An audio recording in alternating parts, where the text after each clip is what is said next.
નમસ્કાર દર્શક મિત્રો, એક ભારત ન્યૂઝ મીડિયામાં આપનું હાર્દિક સ્વાગત છે। સેલ્ફી લેવાના ચક્કરમાં એક યુવાને પોતાનો જીવ ગુમાવ્યો। ઈડર તાલુકાના સપ્તેશ્વર ગામની સાબરમતી નદીમાં એક 33 વર્ષીય યુવાને પાણીમાં જીવ ગુમાવ્યો। સપ્તેશ્વર પાસે વહેતી સાબરમતી નદીમાં સેલ્ફી લેવાના ચક્કરમાં યુવાન પાણીમાં ગરકાવ થયો હતો। મહેસાણા જિલ્લાના કઠોસણ ગામનો યુવાન સપ્તેશ્વર મંદિરે દર્શન કરવા આવ્યો હતો।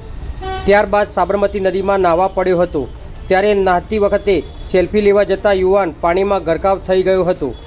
ઉપરવાસમાં વધુ વરસાદ થતાં હાલમાં સાબરમતી નદી બે કાંઠે વહી રહી છે। પાણીની ભરપૂર આવક છતાં સૂચનાઓ મારેલી હોવા છતાં યુવાનો નાહવા પડ્યા હતા।